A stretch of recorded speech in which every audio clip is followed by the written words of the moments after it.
नमस्ते दोस्तों। मैं हूं H3 और आज एक ऐसी सच्ची कहानी लेकर आया हूं जो आपकी रूह कंपा देगी। आपने अक्सर सुना होगा कि जल्दबाजी और शॉर्टकट इंसान को मंजिल तक नहीं बल्कि मौत के दरवाजे तक ले जाते हैं। आज की यह कहानी राजस्थान के उन रेतीले और सुनसान रास्तों की है जहां सूरज ढलने के बाद हवाओं का रुख बदल जाता है। इस कहानी को हमारे एक सब्सक्राइबर ने भेजा है जो पेशे से एक ट्रक ड्राइवर हैं।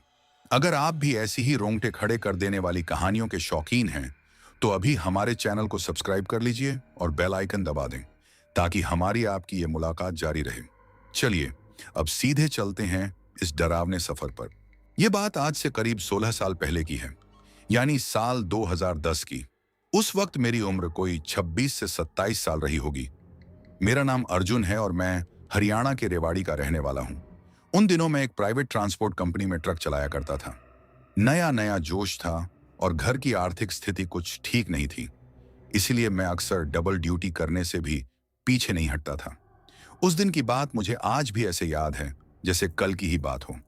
नवंबर का महीना था और हल्की हल्की ठंड शुरू हो चुकी थी। मुझे दिल्ली के ओखला से एक बहुत ही जरूरी कंसाइनमेंट सामान लोड करके गुजरात के कांडला पोर्ट पहुंचाना था। सामान में कुछ कीमती मशीनरी के पार्ट्स थे जिन्हें एक विदेशी जहाज पर लोड होना था। मेरे पास समय बहुत कम था। मेरे साथ अमूमन मेरा एक खलासी हेल्पर छोटू रहा करता था, लेकिन उस दिन बदकिस्मती से छोटू की तबीयत बहुत ज्यादा खराब हो गई थी। उसे तेज बुखार था, तो मैंने उसे घर भेज दिया। मालिक ने कहा, अर्जुन, माल बहुत कीमती है और कल शाम तक हर हाल में पोर्ट पहुंचना चाहिए। अगर देरी हुई तो कंपनी को लाखों का जुर्माना भरना पड़ेगा। मैंने सोचा, अकेला हूं तो क्या हुआ, रास्ता तो मेरा देखा परखा है। मैंने अपनी 12 चक्का गाड़ी, जिसे मैं प्यार से महारानी कहता था, उठाई और निकल पड़ा। शाम के करीब 7 बज रहे थे जब मैंने दिल्ली का बॉर्डर पार किया। रात का सफर और अकेले गाड़ी चलाना मुझे पसंद था। केबिन में पुराने गाने बजाते हुए मैं मजे से हाईवे पर गाड़ी दौड़ा रहा था। रात के करीब 11 बजे मैंने जयपुर पार किया। ठंड अब धीरे धीरे बढ़ने लगी थी। मैंने एक ढाबे पर गाड़ी रोकी, गर्मा गर्म परांठे खाए और एक कड़क चाय पी। वहां के ढाबा मालिक ने मुझसे पूछा, भाई साहब, अकेले हो? आगे अजमेर वाला रास्ता थोड़ा सुनसान है, संभल के जाना। मैंने हंसकर कहा, अरे चाचा, 10 साल हो गए इस स्टीयरिंग को थामे हुए। ये सड़कें तो अब मेरे घर के आंगन जैसी हैं। लेकिन मुझे क्या पता था कि उस रात वो आंगन एक भूल भुलैया बनने वाला था। करीब रात के 1 बज रहे थे। अचानक रेडियो पर गानों के बीच में खरखराहट होने लगी। मैंने सोचा शायद नेटवर्क की दिक्कत है, तो मैंने उसे बंद कर दिया। अब केबिन में सिर्फ मेरे ट्रक के इंजन की धुड़ धुड़ आवाज आ रही थी। सन्नाटा इतना गहरा था कि मुझे अपनी खुद की सांसें सुनाई दे रही थीं। तभी मुझे एहसास हुआ कि आगे सड़क पर काम चल रहा है। एक बड़ा सा बोर्ड लगा था, रास्ता बंद है, डायवर्जन के लिए बाएं मुड़ें। मैंने नक्शा तो नहीं देखा था, लेकिन मुझे लगा कि यह रास्ता शायद मुझे किसी गांव के अंदर ले जाएगा और फिर वापस हाईवे पर मिला देगा। मैंने अपनी गाड़ी बाएं मोड़ दी। वो रास्ता हाईवे के मुकाबले काफी संकरा था। दोनों तरफ ऊंचे ऊंचे झाड़ और खंठीले पेड़ थे। सड़क पक्की तो थी, लेकिन उस पर धूल की एक मोटी परत जमी थी, जैसे बरसों से यहां कोई गाड़ी न गुजरी हो। करीब आधे घंटे तक चलने के बाद मुझे एहसास हुआ कि मैं शायद भटक गया हूं।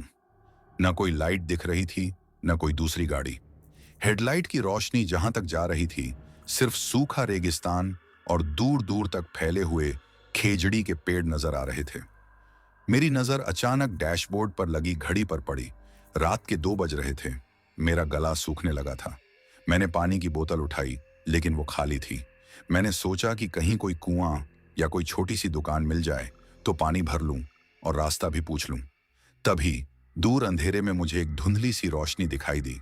मुझे लगा शायद कोई चेक पोस्ट है या कोई ढाबा। मैंने थोड़ी राहत की सांस ली और ट्रक की रफ्तार बढ़ा दी। लेकिन जैसे जैसे मैं उस रोशनी के करीब पहुंच रहा था, मुझे कुछ अजीब महसूस होने लगा। हवा की सरसराहट में एक अजीब सा भारीपन था।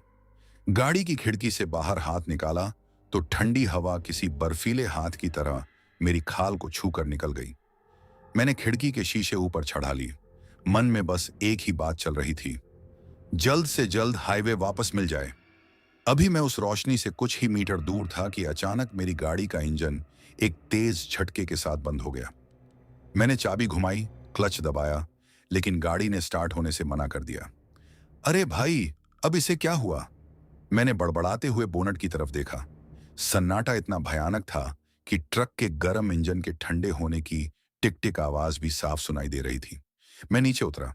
बाहर की जमीन बहुत ठंडी थी। मैंने टॉर्च जलाई और इंजन चेक करने लगा। सब कुछ ठीक लग रहा था। तेल भी था, बैटरी भी नई थी। तभी मेरी नजर सामने पड़ी। वो रोशनी जो मुझे दूर से दिख रही थी, वो कोई ढाबा नहीं था। वो एक पुराना जर्जर कोस मीनार, पुरानी सड़क के किनारे बना एक छोटा सा गुंबद था, जिसके अंदर एक मिट्टी का दिया जल रहा था। हैरानी की बात यह थी कि इतनी तेज हवा चल रही थी, फिर भी वो दिया बुझ नहीं रहा था। और उससे भी ज्यादा अजीब बात, उस दिए की लौ नीली थी। मेरे रोंगटे खड़े हो गए। मैंने सोचा, इस सुनसान इलाके में इस वक्त ये दिया किसने जलाया होगा? मैं उस नीली लौ वाले दिए को एकटक देख रहा था। दिमाग काम करना बंद कर चुका था। रेगिस्तान की ठंडी हवाएं अब मेरे कानों के पास आकर साएं साएं की आवाज कर रही थीं। मैंने खुद को दिलासा दिया, अर्जुन, डर मत। शायद कोई चरवाहा होगा या कोई साधु जो यहां रात गुजार रहा होगा। मैंने हिम्मत जुटाई और ट्रक का बोनट नीचे गिराया। लोहे के टकराने की वो धाड़ की आवाज उस सन्नाटे में इतनी तेज गूंजी कि मैं खुद ही उछल पड़ा। ऐसा लगा जैसे उस आवाज ने उस इलाके की सोई हुई किसी चीज को जगा दिया हो। तभी मुझे महसूस हुआ कि सन्नाटा कुछ ज्यादा ही गहरा गया है। गौर किया तो पता चला कि जो झींगुरों की आवाज और हवा का शोर था, वो एकदम से बंद हो गया था। अब सिर्फ मेरा भारी होता हुआ दम सुनाई दे रहा था। मैंने सोचा, चलो एक बार फिर से स्टार्ट करके देखता हूं। मैं केबिन में चढ़ा और चाबी घुमाई। ट्रक ने एक लंबी घर्र घर्र की आवाज की, लेकिन स्टार्ट नहीं हुआ। मैंने फिर कोशिश की, फिर वही आवाज। तभी मेरी नजर ट्रक के फ्रंट शीशे, विंडशील्ड पर पड़ी। धूल से भरे उस शीशे पर बाहर से किसी ने एक हाथ का निशान बनाया था। वो निशान छोटा था, जैसे किसी छोटे बच्चे का हाथ हो। लेकिन हैरानी की बात यह थी कि मैं अभी बाहर ही तो था, वहां कोई बच्चा नहीं था। मेरा गला सूख कर कांटा हो गया था। ये कब हुआ? मैंने कांपते हाथों से वाइपर चलाया। वाइपर की रगड़ से वो निशान मिट तो गया, लेकिन मेरे मन का डर और बढ़ गया। मैंने सोचा कि चलो उस नीली रोशनी वाले गुंबद तक जाकर देखता हूं। शायद वहां कोई पानी मिल जाए या कोई मदद। मैं नीचे उतरा। टॉर्च की रोशनी सड़क पर डाली तो देखा कि सड़क अब पूरी तरह से गायब हो चुकी थी। वहां सिर्फ सफेद रेत और सूखी झाड़ियां थीं। जैसे ही मैं उस गुंबद के करीब पहुंचा, मुझे सड़ांध की एक तेज बदबू आई। ऐसी बदबू जैसे कोई जानवर हफ्तों से मरा पड़ा हो। मैंने अपनी नाक पर रुमाल रखा।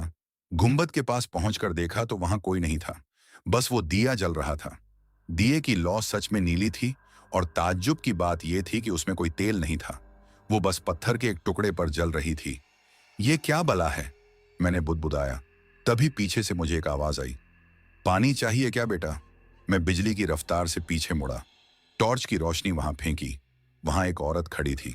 उसने राजस्थानी घाघरा चोली पहन रखा था, लेकिन उसके कपड़े इतने पुराने और फटे हुए थे कि उनका रंग पहचानना मुश्किल था।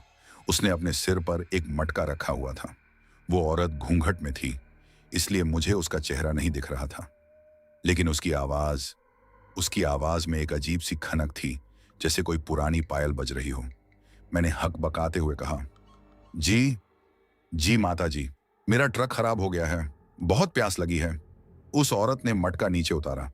उसने मटके से एक पीतल का गिलास भरा और मेरी तरफ बढ़ाया। जैसे ही मैंने वो गिलास पकड़ने के लिए हाथ आगे बढ़ाया, मेरी नजर उसके हाथों पर पड़ी। उसके नाखून काले और बहुत लंबे थे, जैसे बरसों से काटे न गए हों। और उसकी खाल इतनी सूखी थी जैसे किसी पेड़ की छाल हो। मैंने डरते डरते गिलास लिया और एक घूंट भरा। पानी का स्वाद बिल्कुल कड़वा था, जैसे उसमें जहर मिला हो। मैंने उसे तुरंत थूक दिया। क्या हुआ बेटा, पानी अच्छा नहीं लगा? उस औरत ने धीरे से पूछा। नहीं माताजी, इसमें कुछ अजीब सा स्वाद है, शायद मटका पुराना है। मैंने बहाना बनाया। स्वाद तो होगा ही बेटा, ये इस मिट्टी का पानी है जहां से कोई वापस नहीं जाता। वो धीमी आवाज में हंसी। उसकी हंसी ऐसी थी जैसे कोई सूखी लकड़ियां आपस में रगड़ रही हों। मेरा दिल जोर जोर से धड़कने लगा। धक धक धक की आवाज मेरे सीने को फाड़कर बाहर आने को बेताब थी। मैंने पीछे मुड़कर अपने ट्रक की तरफ देखा। ट्रक की हेडलाइट्स अब हल्की हल्की टिमटिमा रही थीं। मैंने बिना कुछ कहे वहां से भागना ही ठीक समझा। मैं तेजी से अपने ट्रक की तरफ बढ़ा। जैसे जैसे मैं कदम बढ़ा रहा था, मुझे ऐसा लग रहा था कि पीछे से कोई और भी चल रहा है। मैं रुकता तो वो आवाज रुक जाती। मैं चलता तो फिर से छपाक छपाक की आवाज आती, जैसे कोई गीले पैरों से रेत पर चल रहा हो। मैं ट्रक के पास पहुंचा और जल्दी से केबिन के अंदर घुस गया। मैंने तुरंत दरवाजा लॉक कर दिया। बाहर का नजारा अब और भी भयानक हो गया था। वो औरत अभी भी वहीं खड़ी थी जहां मैंने उसे छोड़ा था, लेकिन अब वो धीरे धीरे अपनी गर्दन टेढ़ी कर रही थी। अचानक मेरे ट्रक की छत पर धप से कुछ गिरने की आवाज आई। ऐसा लगा जैसे किसी ने ऊपर से छलांग लगाई हो। ट्रक थोड़ा सा हिला, मेरी रूह कांप गई।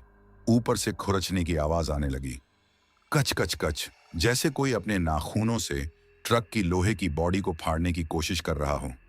मैंने हिम्मत जुटाकर खिड़की का शीशा थोड़ा सा नीचे किया और ऊपर की तरफ टॉर्च की रोशनी डाली। जो मैंने देखा उसे देखकर मेरा पेशाब निकलने को हो गया। ट्रक की छत से एक लंबा सफेद हाथ नीचे की तरफ लटक रहा था। उस हाथ की उंगलियां असाधारण रूप से लंबी थीं और उनसे काला खून टपक रहा था।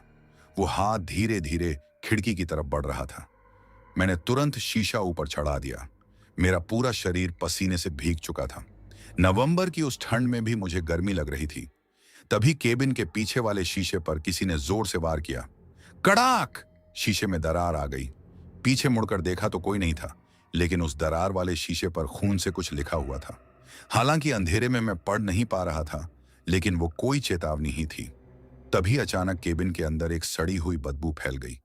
वही बदबू जो गुंबद के पास आ रही थी। मुझे महसूस हुआ कि मेरे बगल वाली सीट पर कोई बैठा है। मैंने धीरे से अपनी गर्दन घुमाई। वहां कोई नहीं था, लेकिन सीट नीचे दबी हुई थी, जैसे कोई भारी चीज उस पर बैठी हो। और उस खाली सीट से ठंडी सांसें लेने की आवाज आ रही थी। कौन है? मेरी आवाज फटी फटी सी निकली। जवाब में केबिन की सारी लाइटें एक साथ जल उठीं और फिर बुझ गईं। उस एक पल की रोशनी में मैंने देखा कि डैशबोर्ड पर रखे मेरे भगवान की फोटो उल्टी हो गई थी और उस पर कालिक पुती हुई थी। अब मुझे समझ आ गया था कि यह कोई मामूली बात नहीं है। मैं किसी बहुत ही बुरी शक्ति के जाल में फंस चुका था। तभी बाहर से वही औरत जोर जोर से चिल्लाने लगी, लेकिन इस बार उसकी आवाज मर्दानी थी। अर्जुन, बाहर निकल, बहुत प्यास लगी है, बाहर निकल। उसे मेरा नाम कैसे पता चला? मेरा दिमाग फटने लगा था। मैंने फिर से चाबी घुमाई। हे भगवान, आज बचा ले, आज के बाद कभी शॉर्टकट नहीं लूंगा, मैंने रोते हुए विनती की। ट्रक ने इस बार एक लंबी डकार ली और अचानक इंजन चालू हो गया। मैंने बिना सोचे समझे गियर डाला और एक्सीलरेटर पर पैर जमा दिया। ट्रक के टायर रेत में धंसे हुए थे। वो जोर जोर से घूमने लगे और मिट्टी उड़ाने लगे। जैसे ही ट्रक आगे बढ़ा, मुझे सामने के शीशे पर फिर से वही छोटा हाथ दिखाई दिया, लेकिन इस बार वो अकेला नहीं था। हजारों छोटे छोटे हाथ शीशे पर चिपक गए थे, जिससे मुझे सामने का रास्ता दिखना बंद हो गया।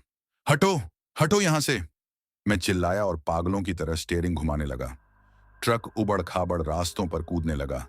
पीछे से वही खुरचने की आवाजें और तेज हो गईं। ऐसा लग रहा था जैसे कोई ट्रक की बॉडी को काटकर अंदर घुसने वाला है। तभी मुझे साइड मिरर शीशे में वो औरत दिखी। वो भाग नहीं रही थी, वो हवा में तैरते हुए ट्रक के साथ साथ चल रही थी। उसका घूंघट अब हट चुका था। उसका चेहरा था ही नहीं। वहां सिर्फ मांस का एक लोथड़ा था और उसमें दो बड़ी बड़ी पीली आंखें चमक रही थीं। वो मुझे देखकर अपना जबड़ा पूरा खोल रही थी, जिसमें हजारों नुकीले दांत थे। मेरा गला पूरी तरह सूख चुका था। अब यह साफ था कि यह रात मेरी आखिरी रात होने वाली है। ट्रक अब 80 की रफ्तार पकड़ चुका था, लेकिन वो सड़क खत्म होने का नाम ही नहीं ले रही थी। मुझे समझ नहीं आ रहा था कि मैं कहां जा रहा हूं। सामने के शीशे पर वो छोटे छोटे अनगिनत हाथ अब भी चिपके हुए थे, जो बाहर की धूल और अंधेरे को मेरे केबिन के अंदर तक धकेलने की कोशिश कर रहे थे। कच कच कच की आवाज अब मेरे कानों के बिल्कुल पास से आ रही थी, जैसे कोई केबिन की छत को आरी से काट रहा हो। अचानक मेरे ट्रक का म्यूजिक सिस्टम अपने आप चालू हो गया। उसमें कोई गाना नहीं बज रहा था, बल्कि तेज खरखराहट के बीच किसी के रोने की आवाज आ रही थी।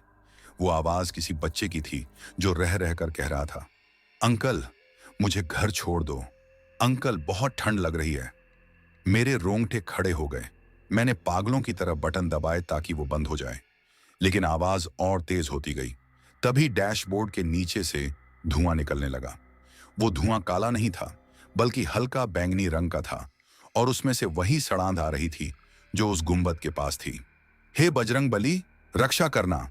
मैंने अपनी जेब से हनुमान जी का एक छोटा सा लॉकेट निकाला और उसे जोर से मुट्ठी में भींच लिया। जैसे ही मैंने भगवान का नाम लिया, अचानक ट्रक के सामने एक बहुत बड़ा पेड़ गिर गया। मैंने पूरी ताकत से ब्रेक मारा। ट्रक के टायर जमीन को चीरते हुए चिल्लाए और गाड़ी एक तरफ झुककर रुक गई। झटके से मेरा सिर स्टीयरिंग से टकराया और मुझे चक्कर आने लगे। धुंधली आंखों से मैंने सामने देखा। वो गिरा हुआ पेड़ अचानक गायब हो गया। वहां कोई पेड़ नहीं था। यह सिर्फ मेरी आंखों का भ्रम था या उस ताकत का खेल। तभी मेरे कानों में एक बहुत ही सुरीली और ठंडी हंसी गूंजी। ये वही औरत थी, लेकिन इस बार वो खिड़की के बाहर नहीं थी। वो मेरे ट्रक के पीछे वाले हिस्से, कंटेनर के अंदर से हंस रही थी। खट खट खट, जैसे वो भारी मशीनरी के बीच नाच रही हो। वो अंदर कैसे गई? कंटेनर तो सील बंद है। मेरा गला सूख कर पत्थर हो गया था। अचानक ट्रक का केबिन अंदर से बर्फ की तरह ठंडा होने लगा। मेरी सांसें धुएं की तरह बाहर निकल रही थीं। तभी मुझे एहसास हुआ कि मेरे पैरों के पास कुछ रेंग रहा है। मैंने टॉर्च नीचे की तरफ जलाई। क्लच और ब्रेक के पास से काले रंग के सांप जैसे बाल निकल रहे थे। वो बाल धीरे धीरे मेरे पैरों को जकड़ने लगे। मैंने चीखते हुए अपना पैर झटका और केबिन का दरवाजा खोलने की कोशिश की, लेकिन वो जाम हो चुका था। ऐसा लग रहा था जैसे बाहर से किसी ने उसे वेल्डिंग कर दिया हो। तभी सामने वाले शीशे पर चिपके हुए वो हाथ अचानक हट गए। अब मुझे सामने का रास्ता साफ दिख रहा था, लेकिन जो मैंने देखा उसने मेरी रूह निकाल दी। सड़क के बीचों बीच वही औरत खड़ी थी। उसके बाल अब इतने लंबे हो गए थे कि वो जमीन पर झाड़ू की तरह रगड़ रहे थे। उसने अपना दाहिना हाथ ऊपर उठाया और इशारा किया, रुक जा। मैंने सोचा कि अगर मैं नहीं रुका और इसे कुचल दिया तो शायद बच जाऊं। मैंने फिर से ट्रक स्टार्ट किया। इस बार ट्रक पहली बार में ही चालू हो गया। मैंने गियर डाला और पूरी ताकत से एक्सीलरेटर दबा दिया। ट्रक उस औरत की तरफ बढ़ा, लेकिन जैसे ही ट्रक उसे छूने वाला था, वो गायब हो गई। अगले ही पल वो मेरे बगल वाली सीट पर बैठी थी। जी हाँ, वो केबिन के अंदर थी। मैंने अपनी गर्दन घुमाने की हिम्मत नहीं की, लेकिन मुझे उसकी मौजूदगी का पूरा एहसास था। उसकी देह से आ रही वो सड़ांध अब बर्दाश्त के बाहर थी। उसने अपना एक हाथ धीरे से मेरे कंधे पर रखा। उसकी उंगलियां बर्फ से भी ज्यादा ठंडी और गीली थीं। अर्जुन, इतनी जल्दी क्या है? अभी तो सफर शुरू हुआ है। उसने बिल्कुल मेरे कान के पास फुसफुसाया। उसकी आवाज अब औरत की नहीं, बल्कि हजारों चीखते हुए लोगों की आवाजों का मिश्रण थी। मेरा हाथ स्टीयरिंग पर कांप रहा था। ट्रक अनियंत्रित होकर सड़क से नीचे उतर गया और झाड़ियों को रौंदते हुए आगे बढ़ने लगा। तभी उसने अपना चेहरा मेरी तरफ घुमाया। मैंने न चाहते हुए भी उसे देख लिया। उसकी आंखें नहीं थीं, सिर्फ दो खाली गड्ढे थे जिनमें से काला कीचड़ बह रहा था। उसके होंठ फटे हुए थे और उनमें से वही नीली रोशनी निकल रही थी जो मैंने उस दिए में देखी थी। वो अपनी लंबी जीभ बाहर निकाल रही थी, जो किसी सांप की तरह दो हिस्सों में बंटी हुई थी। उसने अपना हाथ बढ़ाकर ट्रक का हैंड ब्रेक खींच दिया। गाड़ी एक झटके के साथ रुकी और मैं सामने के शीशे से टकराते टकराते बचा। इंजन फिर से बंद हो गया। अब सब कुछ शांत था। सिर्फ मेरी तेज चलती धड़कनें सुनाई दे रही थीं। अब तू मेरा माल है, उसने अपनी वो भयानक मर्दानी आवाज में कहा। उसने अपने नाखून मेरे गले पर रखे। मुझे लगा कि बस अब मेरा गला कटने वाला है। तभी अचानक केबिन की छत पर जोर जोर से बम बम की आवाज होने लगी। ऐसा लगा जैसे कोई ऊपर से हथौड़े मार रहा हो। वो औरत जो अभी तक मुझ पर हावी थी, अचानक घबरा गई। उसने अपनी गर्दन ऊपर की तरफ उठाई और एक डरावनी चीख मारी। उसकी चीख इतनी तेज थी कि मेरे कान के पर्दों से खून निकलने लगा। तभी केबिन का दरवाजा अपने आप खुल गया और वो बाहर की तरफ खींचती चली गई, जैसे कोई अदृश्य शक्ति उसे बाहर खींच रही हो। बाहर जाते ही वो हवा में विलीन हो गई। मुझे लगा कि मैं बच गया, लेकिन ये तो सिर्फ एक छोटा सा विराम था। ट्रक के बाहर अब कोहरा छाने लगा था। ऐसा कोहरा जिसमें हाथ को हाथ नहीं सूझ रहा था। कोहरे के बीच से मुझे सफेद साएं इधर उधर भागते हुए दिखने लगे। ये वो लोग थे जिन्हें इस औरत ने पहले मारा था। वो सब आजाद होना चाहते थे, लेकिन वो भी उसी के गुलाम थे। तभी मेरे ट्रक के चारों तरफ हजारों की संख्या में लोग आकर खड़े हो गए।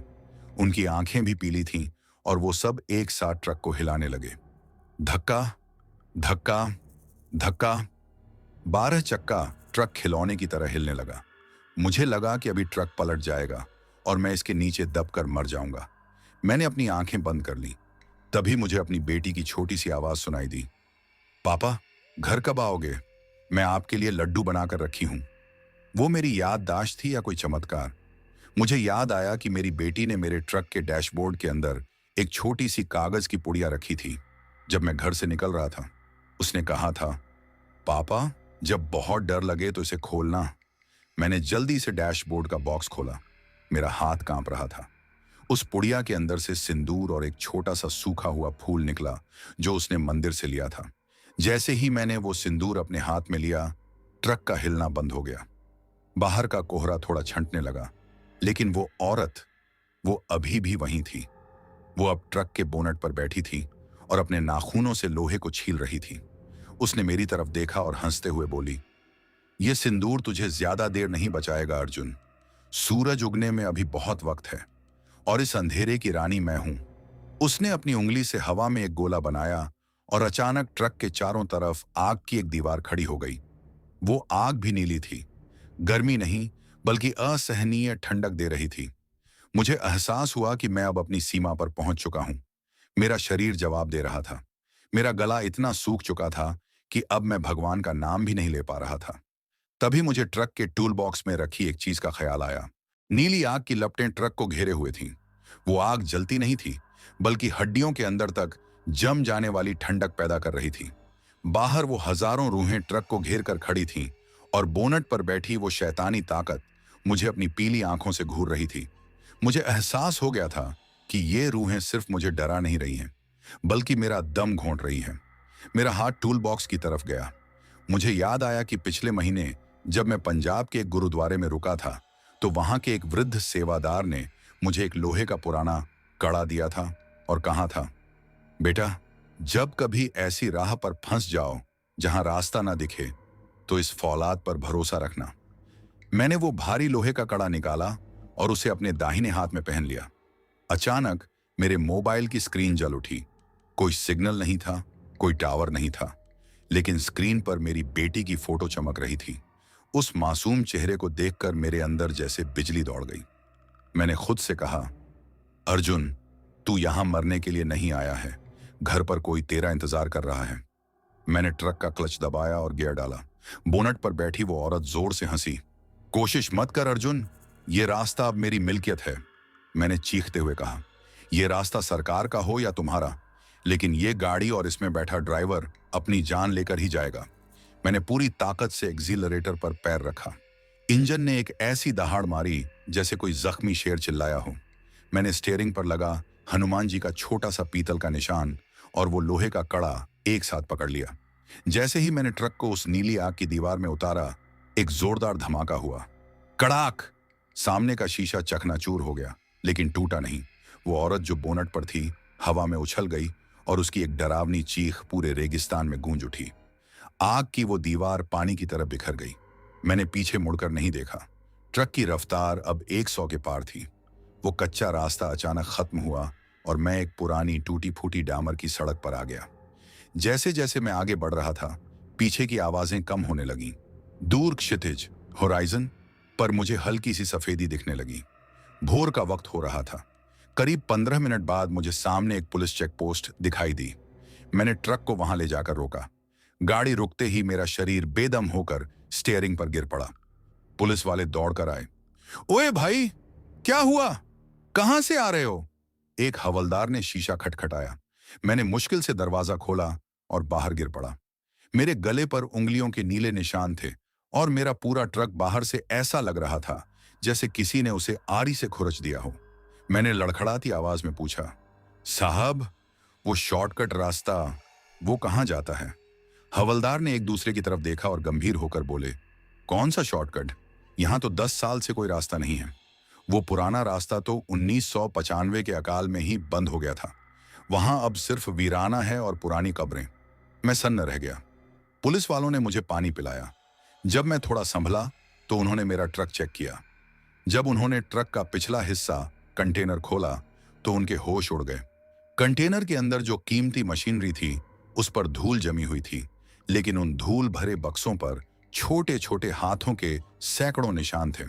और सबसे डरावनी बात, कंटेनर के बिल्कुल बीचों बीच एक पुराना राजस्थानी पीतल का गिलास रखा था। वही गिलास जिससे उस औरत ने मुझे पानी पिलाया था। पुलिस वाले ने वो गिलास उठाने की कोशिश की, लेकिन जैसे ही उसने उसे छुआ, वो गिलास राख बनकर बिखर गया। मैं समझ चुका था कि उस रात मैं मौत के साथ सफर कर रहा था। मैंने वो सामान कांडला पहुंचाया, लेकिन उस दिन के बाद मैंने कभी भी सूरज ढलने के बाद शॉर्टकट लेने की हिम्मत नहीं की। आज भी जब मैं रात को ट्रक चलाता हूं और कहीं सन्नाटे में कोई नीली रोशनी दिखती है, तो मैं अपनी गाड़ी की रफ्तार धीमी नहीं करता। निष्कर्ष और सीख दोस्तों, अर्जुन की ये कहानी हमें सिखाती है कि लालच और जल्दबाजी अक्सर हमें उन रास्तों पर ले जाती है जहां से वापसी मुमकिन नहीं होती। वो नीली लौ आज भी शायद किसी भटके हुए मुसाफिर का इंतजार कर रही होगी। अगर आपको यह कहानी पसंद आई और आप चाहते हैं कि मैं ऐसी ही और सच्ची कहानियां आपके लिए लाता रहूं, तो इस वीडियो को लाइक करें और नीचे कमेंट में लिखें जय बजरंगबली। और हाँ, हमारे परिवार का हिस्सा बनने के लिए चैनल को सब्सक्राइब करना न भूलें। अपना और अपने परिवार का ख्याल रखें, क्योंकि सावधानी ही सुरक्षा है। मिलते हैं अगली कहानी में। तब तक के लिए शुभ रात्रि।